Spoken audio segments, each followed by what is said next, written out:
Welcome, and thank you so much for joining here.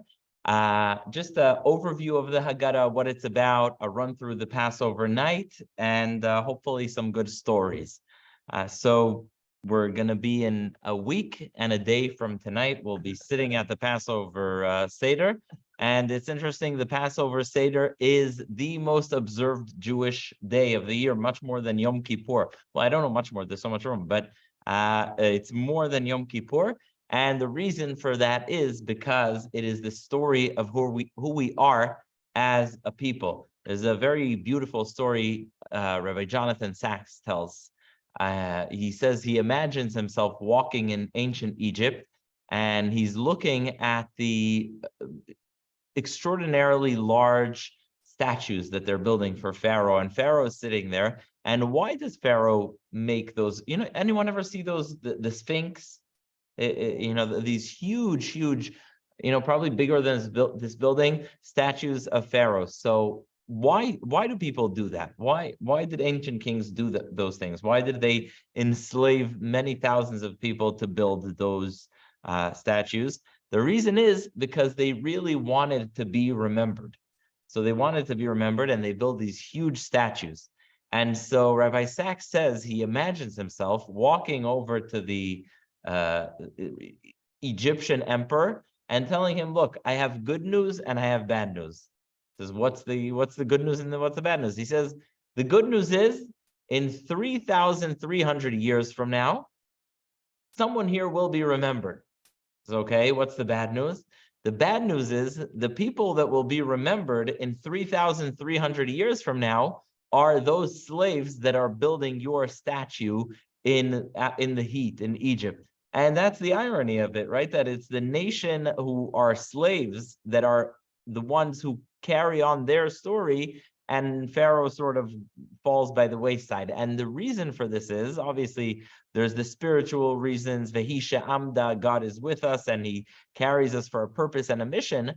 But that's only possible because the first commandment that Moses tells the children of Israel when they leave Egypt is Vehigadeta lebincha. You should tell your child, you should carry on this story. That is the first thing that Moses tells them. Not only that, as we'll see with the 4 kids, Moses is telling them that you're going to have to tell the story in different ways to different people and engage them, etc. And so the idea that we all sit around the Seder table and tell the story is exactly what enables the story to be told in future generations, and it allows us to even be who we are, as we're going to see. So that's in a nutshell what we're doing on this night and why it's so powerful for so many people. It's interesting because the Seder night is a night of contradictions. What contradictions can you think about on the Seder night? Anyone thoughts of what contradictions you observe on the Seder night?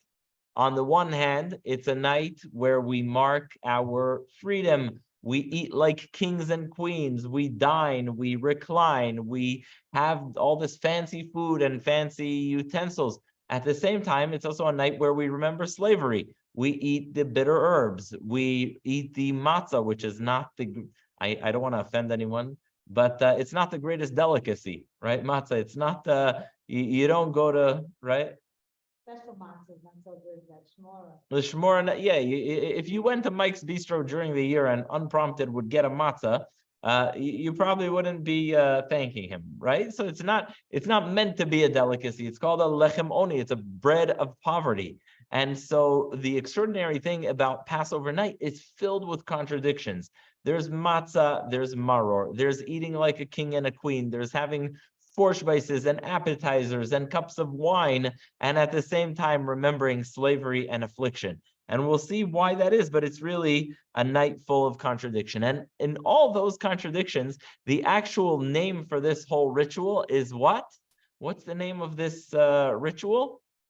It's called Seder. What does Seder mean? Seder literally means order. And that's the extraordinary thing about this, is that it's done in an order. It's a process. When we say that in every generation you have to see yourself as if you left Egypt, we really walk you through that process. It's almost like, anyone ever go to those museums where they walk you through something as if you've been there I don't know if it's the spy museum or whatever it may be, sort of a experiential type of activity. This is it. The Seder is walking you through everything in order, and indeed everything is with a lot of Seder. It's very much in order. So let's go in order and start with the Passover plate. Interestingly, the Passover plate only emerges in Jewish texts in the Middle Ages. And of course, in the Talmud and the Mishnah, it tells you what you should have on the table. But when the idea of organizing it all on one plate is really consistent with the way in which the Passover night has emerged as a Seder, as organized. It's probably, of all the chaotic customs we have, it's probably the most organized thing in Jewish tradition. The Passover Seder, you have a plate, you know exactly what you need to have there. The stages of Kadesh, Orchatz, Karpas, Yachatz, everything's organized, right? Definitely a refreshing. I don't know if anyone in here is what they call a Yeki Jew, a German Jew, but they were organized. The rest of us are not that organized. And yet on the night of Pesach, it's really very, very organized. You have the plate and you know the Seder, etc. What do you have on the plate? So here's a very interesting discussion. What's on the plate of the Passover? What's on the Passover plate? Anyone? But let me ask you a question. You have the charoset, the bricks and mortar, the maror, the bitter herbs. Are the matzahs you have at the center a part of the Seder plate? Well, they put on a separate plate. So I don't know if anyone ever saw those fancy ones, but they have these plates that are like the 3-layer. It's like a big silver cylinder, and you have the matzot as part of the plate because the matzot are also part of the setup. So some people include them as the plate. So they'll have these 3 shelves, and they have the 3 matzot, and the above it the different the egg, the charoset, the maror, the salt water, the shank bone, etc. So now, why 3 matzot?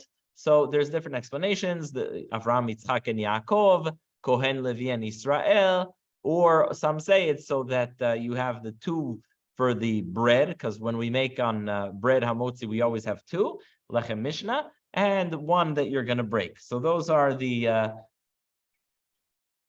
every night. Yeah. So every night you have. I'm not saying how you should do it in terms of if you have the plate above the matzot or not. Different people do different things with that, but you definitely need to have 3 matzot, and you need to have that plate.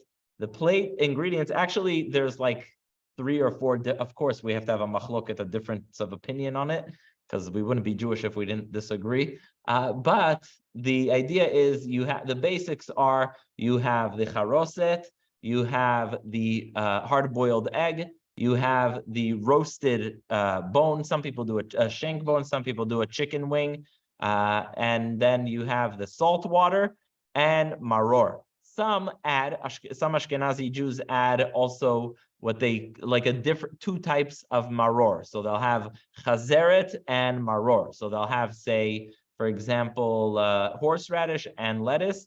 Or of course, you also have the people who put the karpas, the celery on it. There's all kinds of permutations. Ashkenazi, Sephardic, even Ashkenazi like myself. There's Lithuanian by the Gaon of Vilna version. The other. Yeah, you just Google it, you'll get an image, but there's also in which order. What do you have on the top? What do you have on the right? What do you have on the left? So it's really, there's different minhagim, but we agree on the basics. We agree on the salt water, we agree on the maror, we agree on the round egg and the hard-boiled egg, and on the shank bone. How exactly, and 3 matzahs. That's those are a must, because as we're going to see, those matzahs are part of the whole process. All right, so Kadesh.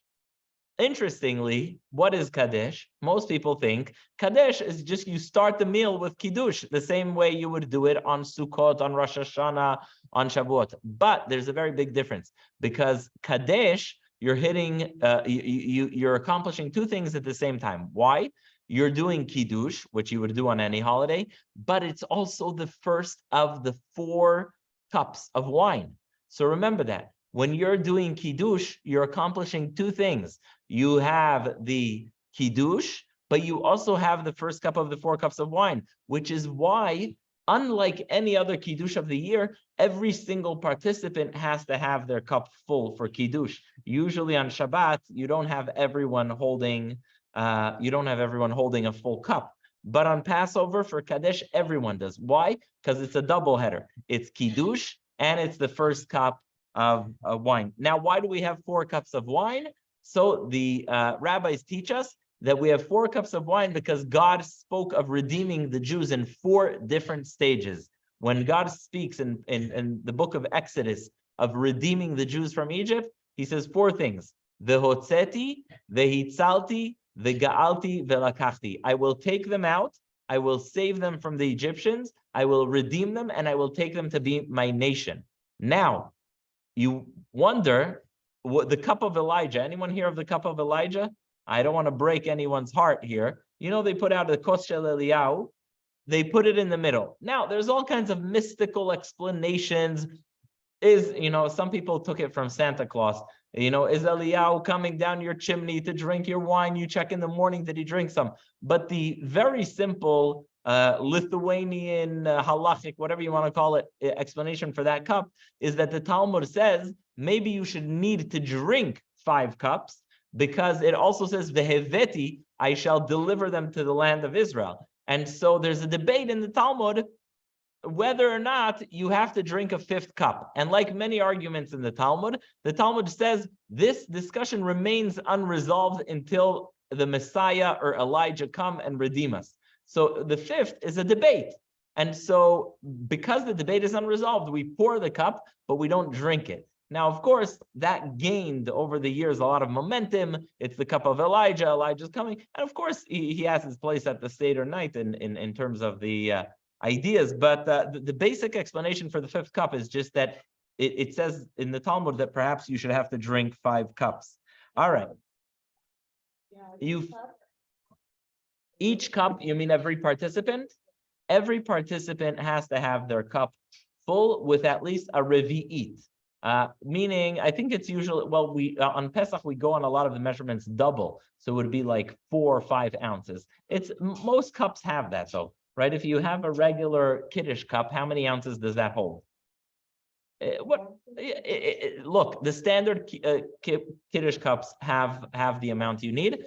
But everyone at the table has to have it and has to drink a revi'it. Why? Because Kadesh is not only Kiddush, it is also the first cup of the 4 cups of wine of Passover. Of course, I say wine, doesn't mean specifically wine. It could be grape juice. That's also fine.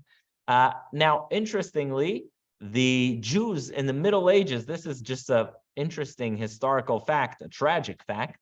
The Jews used to, some rabbis in the commentaries, they write it in a way that's hinting, but they say in places where there's danger, use white wine. What do they mean?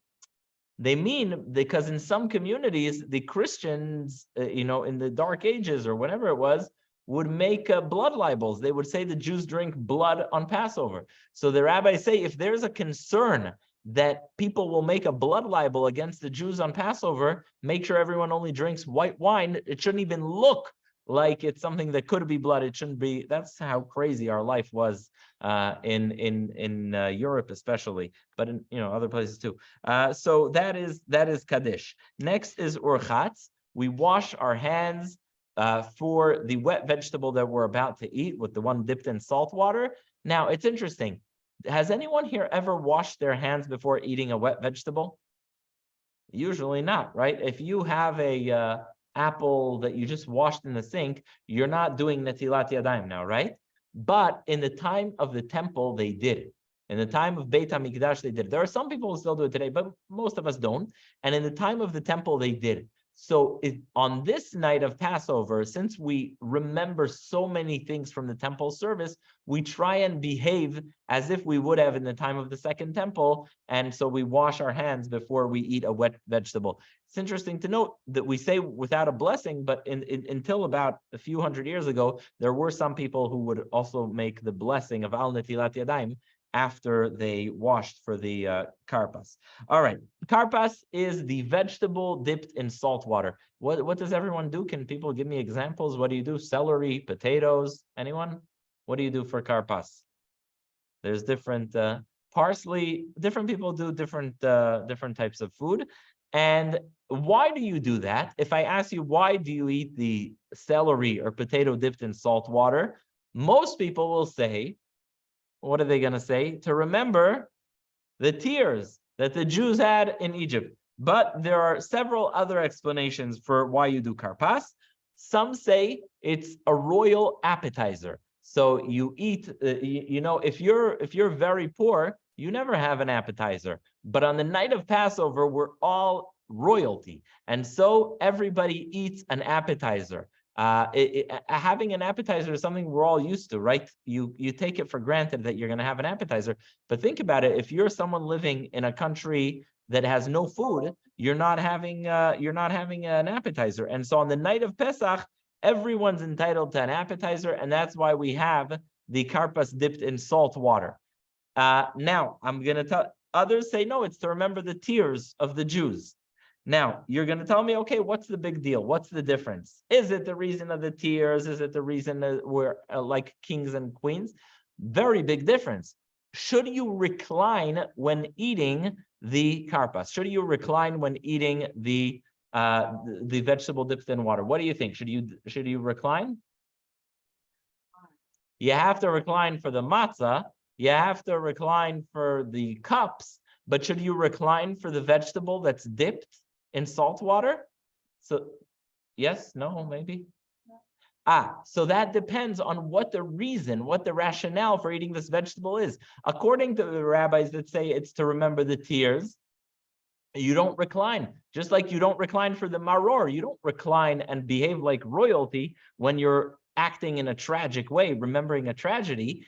So you shouldn't recline for the karpas. However, if you believe that the karpas is there to be like a royalty, to have an appetizer, a forshbeis, whatever you call it, then you do recline. Others say, of course, it's the ultimate Jewish mom answer. Why do you eat the karpas? So that the children should ask, right? Anyone ever have that? Okay, thankfully you never had that. And no one ever heard that when you ask a question, someone says, so that you should ask. Thank God. But the idea is we do things in a strange way so that the children say, wait, something's up here and something's very different. And hence we walk into, this is a segue to the Manishtana. So that is the Kaddish, that is Kaddish Orchatz.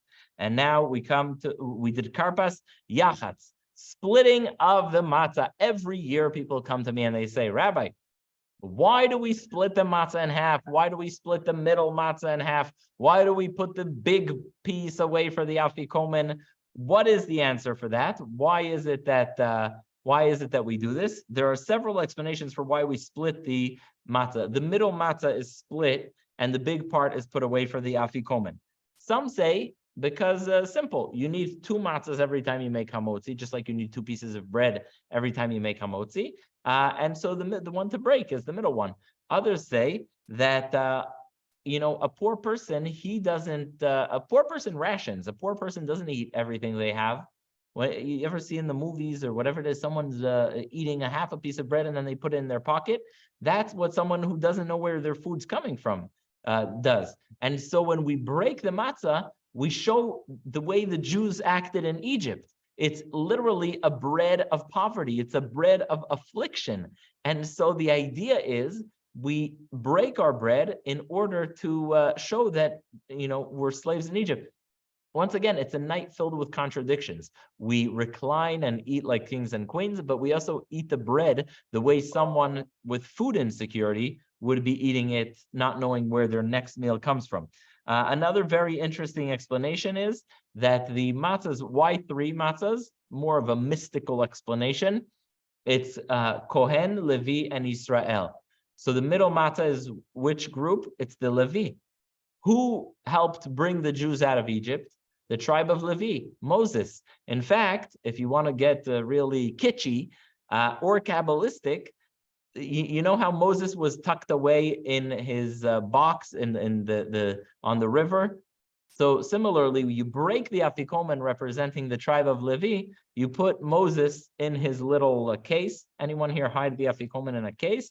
And sort of just like Moses was hidden away, you hide the piece of the matzah over there to be hidden. So that's another, especially, we take it out only in tzafun. Tzafun literally means hidden, and so it reminds us of Moses being hidden on the Nile, or just Moses redeeming the Jews and helping us get out of Egypt. One more explanation about why we break the middle matzah. The middle matzah represents Levi. Where was the land in which Levi lived? Well, the answer is Levi was scattered, and so too we scatter that piece of matzah. Some is hidden, some is shuffled away. All right, now we come to the most important thing, the mitzvah of the night. What's the most important mitzvah of the night in a way? Obviously, matzah is a requirement, so you can't get around that. But there's a mitzvah that in a way is much more important than eating matzah, much more important than the 4 cups. That mitzvah is the mitzvah of Magid, the mitzvah to tell the story of Yetziat Mitzrayim. And there's fascinating requirements in the Talmud on how to fulfill the mitzvah of Magid. Number 1, the rabbis say, if you want to tell the story of Yetziat Mitzrayim, you need to do it by means of question and answer. So the Talmud says, if you are sitting just a couple, there's just 2 people, they're sitting at the table, they must ask each other the manishtana. If you're sitting alone, it doesn't get much more Jewish than this. Ask yourself the questions, right? Anyone ever have that? You're told, ask yourself this question. So the idea is you have to, all the conversation has to be done in question and answer. There's a story, a guy comes to a Jewish person, he says, why do you Jews, everything I ask you a question, you always answer with a question. Why do you answer with a question? The person looks at him and says, why not? So that's what we do. We do everything by means of question and answer. They call it today, in a fancy version, they call it the Socratic method.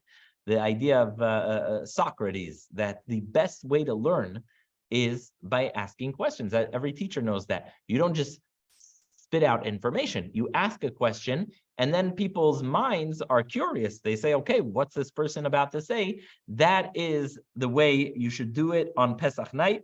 It is a way of asking a question. Another way it's done, it must be done, is by way of experiential learning. Yes, we talk a lot, but we also eat a lot. The idea of Passover is you learn through experience. You learn through eating the celery and eating the matzah and eating the maror and eating the charoset. It's an extraordinary concept if you think about it, very much ahead of its time. I mean, this sounds like someone in the Berkeley School of Education thought of this in 2025 or something, right? The idea that we learn best by experiencing it, and that's what we do on Pesach. We don't just talk, we learn by way of asking questions and eating materials that remind us of the story. And that is a very deep type of learning. Very important other aspect of it, also extraordinarily important to who we are as a people. The Talmud says the only way you fulfill the mitzvah of telling the story of Yetziat Mitzrayim is if you begin with the negative. Matchil bignut umesayem b'shvach. How do we start the Haggadah? We say, remember when Lavan tried to destroy our forefather Yaakov? We start with that. Or we say, remember how Abraham's father Terach used to be an idol worshiper? We start with the negative. Why do we start with the negative? Why not just go for the good stuff? Why do we start? Why is it that the rabbis say that unless you begin with telling the negative, you did not fulfill the mitzvah? Yeah, why start with the negative? So get it over quickly. Well, it takes a while because you can't just start. You can't start with saying, oh, and then we came out of Egypt. We were slaves in Egypt. The story starts even before Egypt. You have to speak about Abraham's father, the idol worshiper. You have to speak about Lavan, the father of Rachel and Leah, trying to kill Yaakov's family out. Why do you start with the negative? Because it tells us 2 powerful lessons. First of all, when you go through something difficult, sometimes that's going to be the biggest springboard in your life to good things. Always remember, if something bad happens, remember that could be the springboard for another thing. Second of all, don't get arrogant. Don't get arrogant and don't think you're better than the other. We're all descendants of Terach. You think you received the Torah at Sinai? Yeah, but we're all grandkids of Terach, who was an idol worshiper. And in another way, it also helps you appreciate how far you've come, right? It's like a slingshot. What happens with a slingshot? The farther you pull, the farther it goes, or a bow and arrow, right? The farther you pull, the farther it goes. So you remember how bad of a beginning we had, and only then can you tell the Shevach.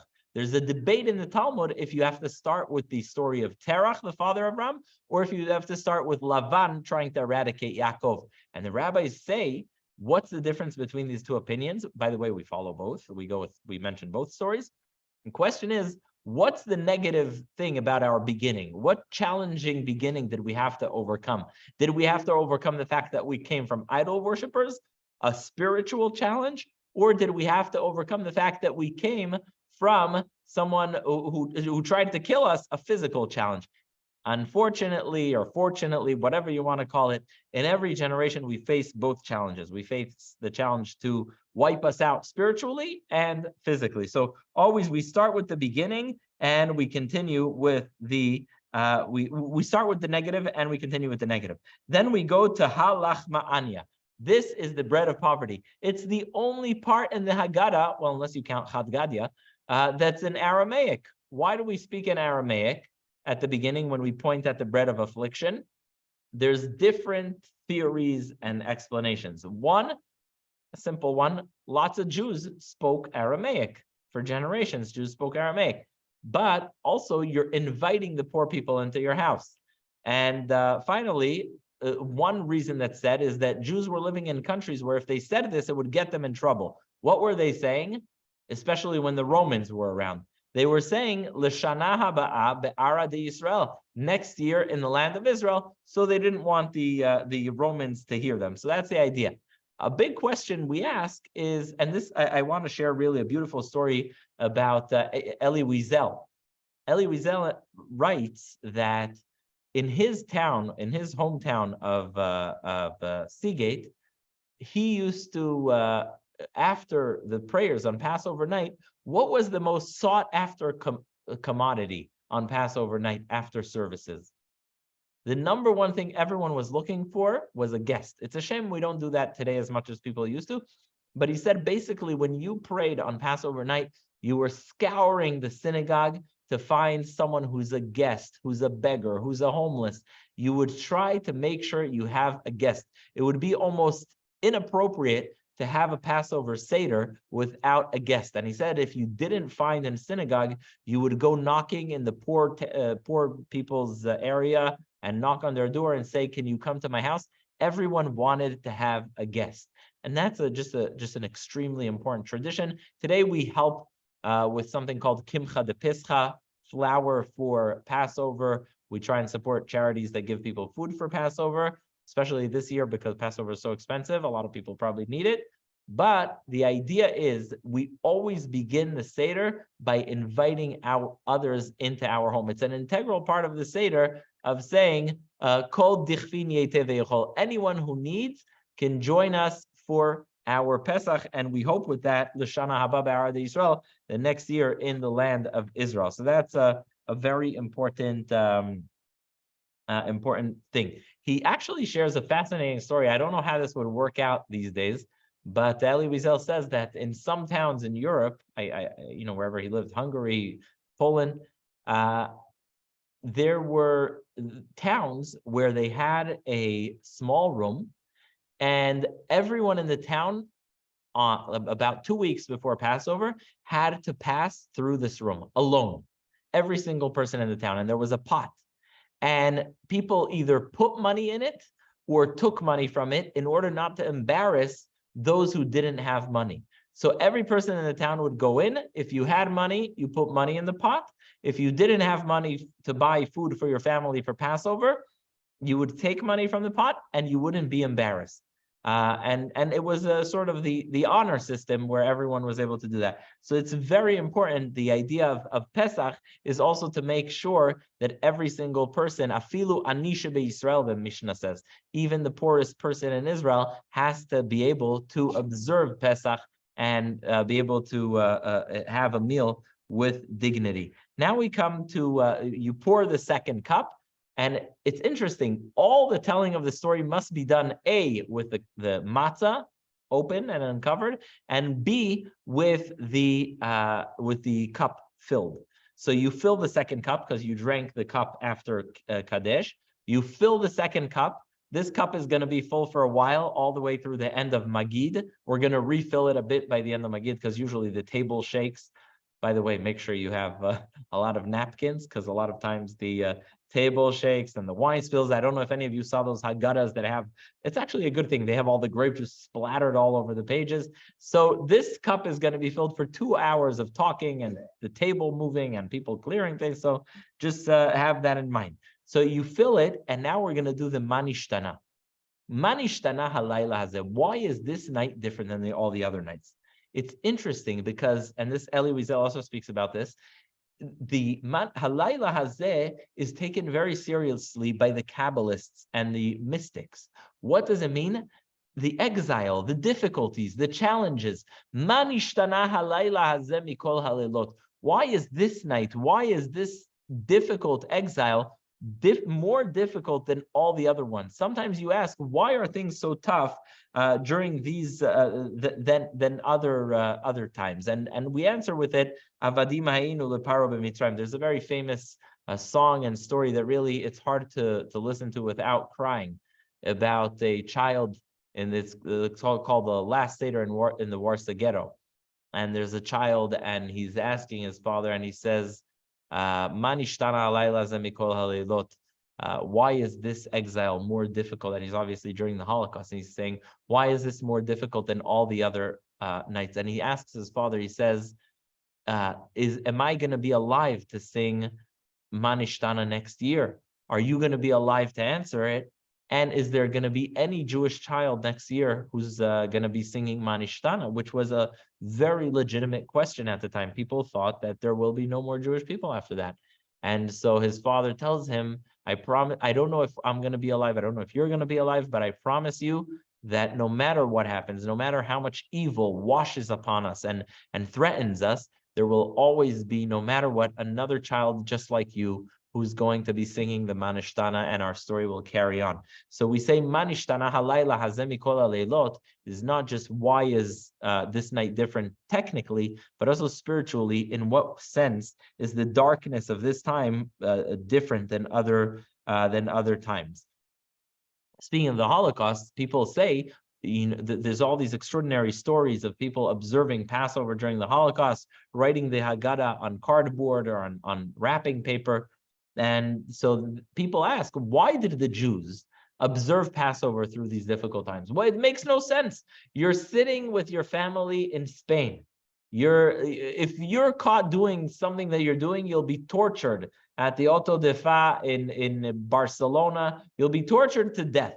You are absolutely not free in any way, shape, or form. You're enslaved to the Queen Isabella, whoever it may be, and or the Holocaust or the pogroms in Ukraine, anything of any kind of event. Why did Jews sit and celebrate Passover at that time? And that makes absolutely no sense. We came out of Egypt to be slaves, so what? We've had, there were times that Jews were in a worse situation than in Egypt. And so one of the answers that's given is there was once a man who had no money. He was absolutely poor, impoverished, had nothing. One day he wins the lottery. He wins the lottery, and every year he makes a celebration on the year that he won the lottery. He's happy, he's with his friends, he's celebrating.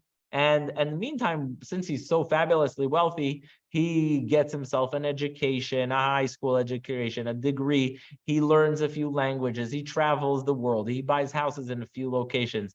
He's very well networked, connected, educated. One day, unfortunately, he invested in the wrong thing. He lost every single penny of his everything. Everything's gone. His wife asked him, are you going to celebrate this year the fact that you know how you always celebrate the day that you won the lottery? Are you going to celebrate this year the winning of the lottery? What do you think? Should he celebrate or not? Because it's all gone. He tells his wife, I lost every penny, right? But since I won the lottery, I got myself an education. I know many languages. I know people all over the world. And I'm just in a completely different situation. And so I will celebrate that time, because even though all the money is gone, there are things now that no one can take away from me. I'm a completely different person. And similarly, we say Pesach, no matter what happens to the Jewish people, no matter how difficult the challenges that overwash us and no matter what it is, there are things that can never, ever be taken from us. Even in the Holocaust, when our bodies were taken away from us, there are things, our faith, our emunah, our dignity, that would never, ever, ever be taken away, even from the Jews in the most difficult situations. And that's why those who celebrated at that time. One more question people say on a more technical level, Ma nishtana halayla hazeh? Why is this night different? Most commandments in the Torah can only be observed during the day. Fun fact. So a shofar cannot be blown at night. The 4 species on Sukkot cannot be used at night. A lot of the mitzvot, tefillin cannot be worn at night. A lot of the mitzvot are day only. And yet there's only one time a year where the night is more important than the day. And that, of course, is Passover. Passover is the only time where you do more things at night than you do during the day. And the answer to that is Avadim Hayinu. The celebration of the Seder is celebrating a night. It's celebrating darkness. It's celebrating a time when we were slaves in Egypt. And the only way to remember that is during the night. There's a reason we don't have a Seder during the day, because it's during the night that we can remember what we've been through. We can remember the darkness of slavery. And so we answer, Manishtana halayla hazeh. Why is this night different? Because Avadim Hayinu leParo b'Mitzrayim. We were slaves to Pharaoh in Egypt, and we are now remembering that time specifically during the night, because that was a metaphor for a night where we were slaves in Egypt to Paro at that time. And that's what we say. Very interesting. This is also a beautiful, beautiful note from Eli Wiesel. And that is the story of the rabbis. You know the story of the rabbis, and they're sitting and they're telling the story of Passover the whole night. And it says, Rabbi Akiva, Rabbi Elazar ben Azariah, Mesubin b'Bnei Brak. They're sitting in Bnei Brak, they're telling the story. Finally, their students come to them and they say, Rabbis, do you realize how much you've been talking? Do you realize how much you've been saying the story of the Exodus? The morning has come and it's time to say the morning Shema. So they didn't notice the whole night. So many people wonder, why do the students come and say, is there ever, look at that window. Is there ever going to be a situation where I'm going to be in this synagogue and I'm not going to know if it's day or night? Of course not. I just look out there and I can know, is it day or is it night? But in the situation of these rabbis, why do they not know? So one of the common explanation that's agreed on both by many rabbis and historians and scholars, this is the time of the Bar Kokhba rebellion. This is the time Rabbi Akiva is leading a rebellion against Rome, and a sentence for observing Judaism, just like in Spain, is death. And so they're sitting in one of those caves. They sit deep, deep, deep in the caves where the Jews hid from the Romans, and they're observing Passover, and the students are watching outside to see that no Romans are coming. And so the students finally come and they say, the lights are on outside, and sort of like a Masada type of scenario. And it's time for the morning. But Eli Wiesel said another explanation that the more mystical people say, and that is, the students are looking at the rabbis and they are saying, Rabbis, why are you talking so much? It's time to say Shema Yisrael, which is the call of faith, and it's basically time to fight Rome. I must say it was a bad idea. Sorry to be a spoiler. It was a terrible idea to rebel against Rome, even though Rome was brutal at the time. But that's the idea. The idea is Hegia Zman Kriyat Shema Shel Shachrit. It is time for the dawn's Shema, the call to battle against Rome, and that's what they're saying to them. They're saying now's the time. But it is agreed on scholars that this is from the time of the rebellion, and so much of the Passover Seder is actually related to the rebellion against Rome, the Bar Kokhba rebellion. The four sons, who doesn't like talking about the four different kids? You have the wicked child, the wise child, the wicked child, the child that is considered a tam, he's just a simpleton, and Sheino Yodea Lishol, completely clueless, doesn't even know how to ask a question. So there's several explanations on that, but first of all, it's important for me as an Israeli to tell you how wrong it is. When people say, what's the answer to the wicked child? You punch out his teeth. And it's based on a terrible misunderstanding of Hebrew. Terrible. Anyone ever hear that? What do you blunt his teeth? There's four children. There's the wise son. He asks, what are we doing? You tell him all the laws of Passover, all through the Afikomen. Then the wicked son, he says, what's this thing that you guys are doing? And the answer, the Haggadah says, Afatah hakhe et shinav, which many unfortunately say mean you blunt his teeth. Why does he deserve violence? Is violence ever the answer? There's all these discussions that are based on not knowing Hebrew. And of course, hakhe et shinav, hakeh with a kaf means you hit, but hakeh with a kuf just means like when you drink a certain drink, your teeth are like stunted a bit. So it's a bit of your teeth are not as sharp as they used to be. Hakeh chinav, and you tell him, we're going to see what the answer to him is. There's a very beautiful metaphorical explanation. Rabbi Hirsch says, he says, unfortunately, you have this situation in many generations. He says the four sons are sometimes four generations. Definitely true in America in some cases. The first generation that arrives in America, they're wise, but their kids look at them and says, who wants to be like my immigrant parents? Who needs them? And then you have the Rasha. They rebel against their parents. The next generation sort of knows what's going on. They're a tam. And then you have Sheino Yodea Lishol, they have no idea. There's a famous member of the kibbutz. When the socialist kibbutzim started, they really, some of them were fierce, Stalinists, anti-religion. And they said, one of them said once about their own children, we tried to raise a generation of apikorsim, which means heretics, but we raised a generation of amaratzim, which means ignorant people. So Rav Hirsch says these four sons are four generations, but there's another very, very moving story. The great Rabbi Levi Yitzchak of Bardichev. Anyone ever hear of Bardichev in Ukraine? My grandmother was born there. He was known for his love for the Jewish people, always said only good things.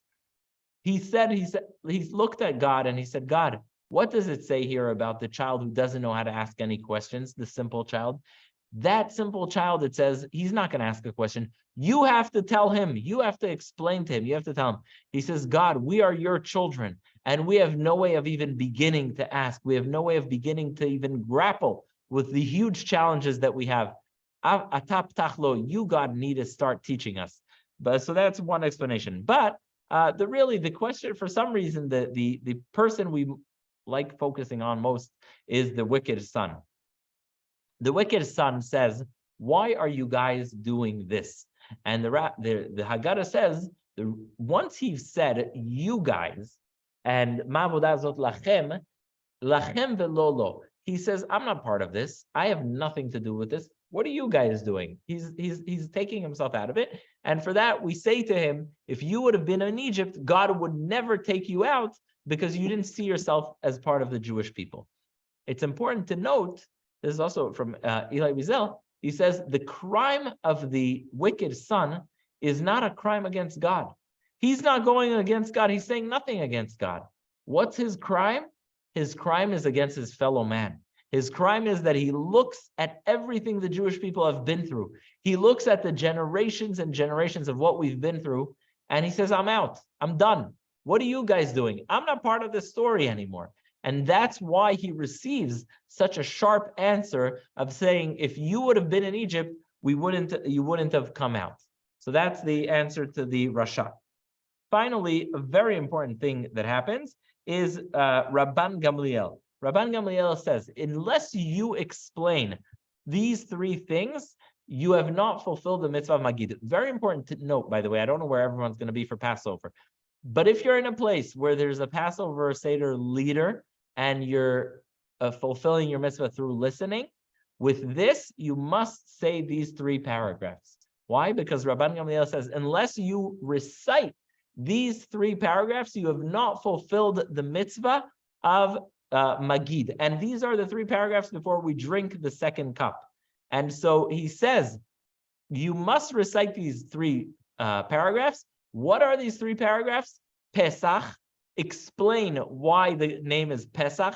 Passover, God passed over the homes of the Jews.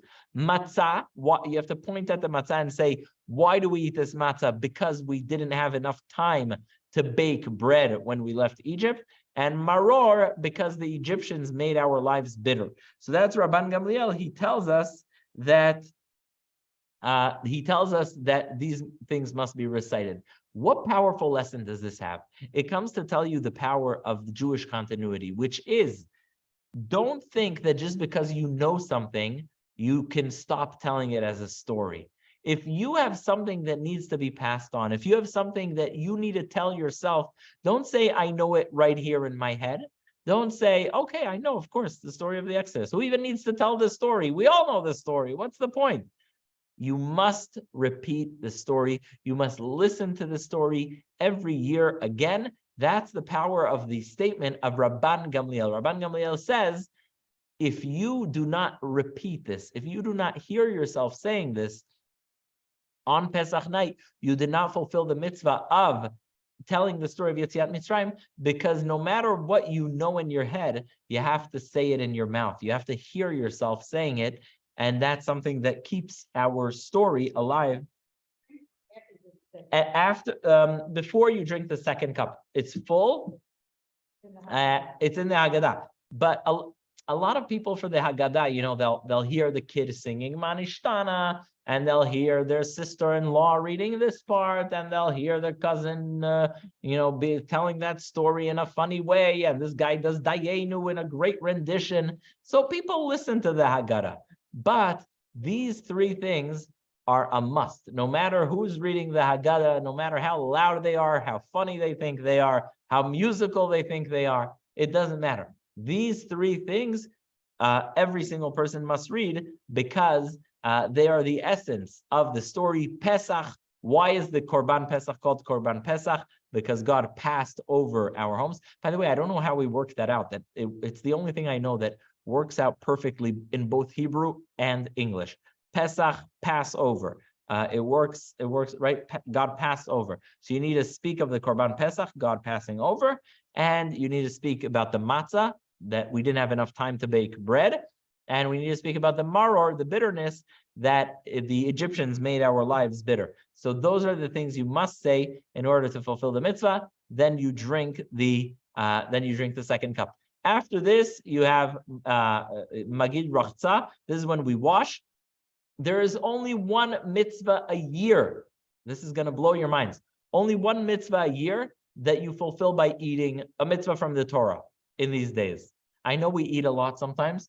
There's only one time that it's actually a mitzvah from the Torah to eat, and that is matzah on Passover night. Only one. I challenge you to find some. Obviously on Shabbat, but there's only one that's nailed down to eating, and that is the mitzvah of eating matzah on Passover night. It's a mitzvah from the Torah. It's very precious, and so we do motzi matzah. We lean to the left. Even if you usually eat a little portion, when you're eating the matzah the first night of Passover, make sure that you eat a reasonable amount. If they say it has to be like a large olive, different people have different calculations. Some people eat like 3 matzahs within 2 minutes. I don't know how they medically do that, but you're supposed to eat a reasonable amount. And it's interesting. You have maror, which obviously you don't recline for because it's a bitter thing. But then korech, anyone ever see those Yemenite matzahs, the ones that you can roll? They look like a lafa. No one saw a soft matzah? You've never seen it? Okay, now they're on high demand. But korech, we usually make a sandwich to remember the way the matzah was eaten in the Beit HaMikdash. But it's much easier to imagine that part of the Seder if you think about the fact that probably 2,000 years ago, they were probably using the soft matzah. So they just did like you do a shawarma type of thing or a tuna wrap where you wrap it up. Anyhow, I think we can stay here all night, but we're out of time. But if anyone has questions, comments on the Haggadah, once we've gotten here, you're welcome to ask in comments from the people watching online or anyone here. And That's the second place. a second glass. The third glass is said with after you've eaten the meal. So you're going to have your maror korech, then you have shulchan orech. The reason I stopped at shulchan orech because unfortunately I have nothing to contribute. Why? Because shulchan orech is the meal. That's the part where the people who make good food, that's their the time to, So you have the meal, and then you have birkat hamazon. You bench after the meal. That is the third cup. So you're going to pour the third cup, and it's everyone, not just one person. On every night of the year, everyone, one person pours a cup. On birkat hamazon, you pour the third cup. So that's barech. Sorry, I can't believe I skipped one of the most important parts. Before you do birkat hamazon is the afikomen, in remembrance of the Korban Pesach. Remember, you cannot eat any food after you ate the afikomen. So if you have a delicious chocolate mousse that you have in your house for Pesach, eat it before the afikomen. But don't binge. This happens to me every year. I regret it every time. I eat so much in Shulchan Orech that by the time I'm supposed to eat the afikomen, there's no more room. So leave some room for the afikomen. Leave room for the afikomen. And make sure that you have enough room for it. And you eat the afikomen at the end of your meal. I know it's hard. You have to plan. And then you pour the third cup and do birkat hamazon. So that's tzafun is eating the afikomen, barech. And after birkat hamazon, that's when we do all the songs, hallel. Also, that's the fourth cup. So let me just, in terms of the cups, you have your first cup is kadesh during kiddush. The second cup you pour at the beginning of Magid. You tell your Passover story for 2 hours. You drink it at the end of Magid. The third, then you eat your maror, your matzah, your meal. And then you have the afikomen. And you pour your cup before Birkat Hamazon. Everyone has a cup. And you drink it after you made Birkat Hamazon. And then you pour your fourth cup where you're going to say Hallel. And basically, the fourth cup is for Hallel, where you sing songs of praise to God. So those are the 4 cups. And like I said, the cup of Elijah, you just leave it on the table and people do it overnight. And if you want to add Chagadia, all those songs, that's fine. But those are really bonuses. That's the story in terms of the 4 cups. All right. Anyone? Questions, comments, songs, recipes? Date syrup with the maror. And is it bitter? then we put walnuts in it to make it bitter. You mean the charoset?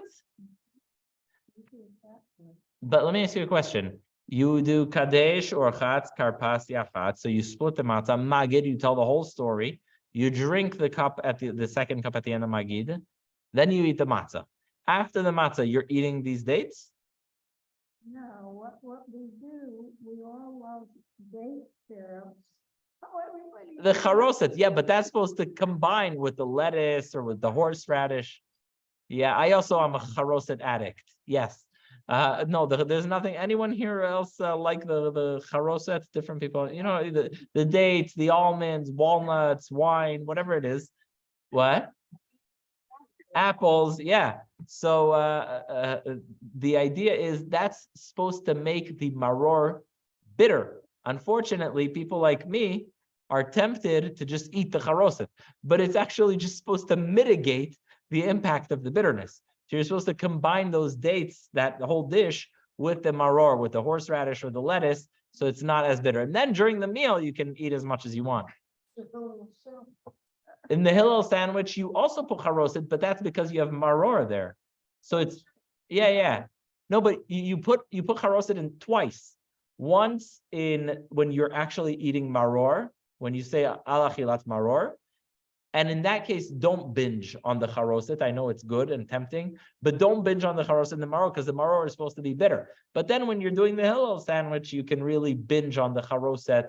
And that's your time to shine if you want the charoset, because you don't have to suffer through the sandwich part. You just have to have the maror, actually, you're supposed to taste bitterness. Don't drown your lettuce or horseradish in charoset.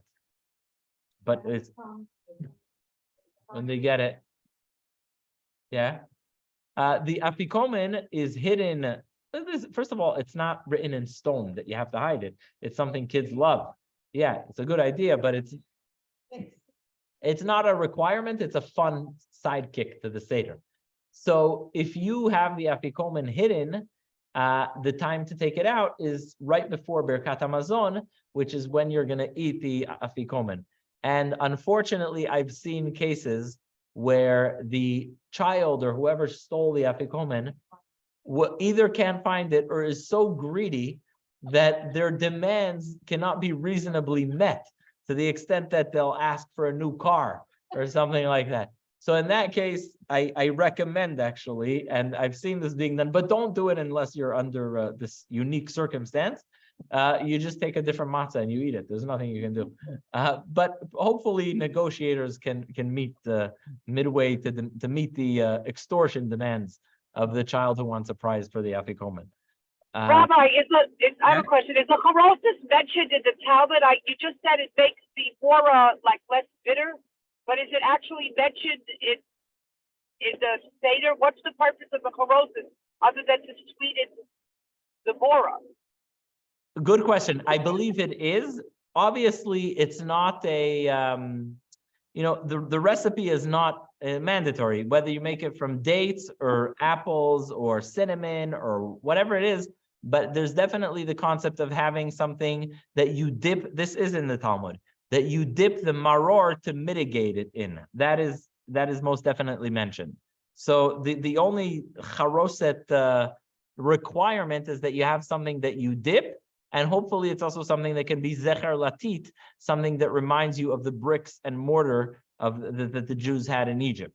But there's I thought the charosis was like the mortar or the brick, and the bora, like the bora is part of the brick, and the charosis is the filling that keeps the bricks together, or no? No. So the main requirement is the maror, but Okay. the Talmud says that remember, these horseradishes sometimes can be brutal. I don't know if anyone ever had it fresh, but it could be it could be really bitter. And so the Talmud says make sure you have something that mitigates it, but then we also make sure that it's zecher latit, and it reminds us of the consistency of the mortar that we use for bricks. Okay. You're breaking up a bit. If you don't mind, maybe either saying it again or putting it in the What's chat. the other? Oh yeah, the other The other reason for the 3 boxes. the other reason for the 3 matzahs. So there's the simple Yeah. Lithuanian reason of simple Litvaks like myself, which is you need 2 matzahs for lechem mishnah. You always need to make hamotzi on Shabbat and holidays on 2. So that's 2. And then the third is what you'll need in order to split the middle matzah for the afikomen. So that's one reason. Others say it reminds you of Kohen, Levi, and Israel. Others say Avram, Yitzchak, and Yaakov. But the basic halachic reason is the lechem mishnah +1 for breaking. All right? Thank you. Yes, Sure. thank you. All righty. Next week at this time. I hope everyone is in their house with a flashlight. Candle is already negotiable, but flashlight checking your chametz. All right. Thank you, everyone.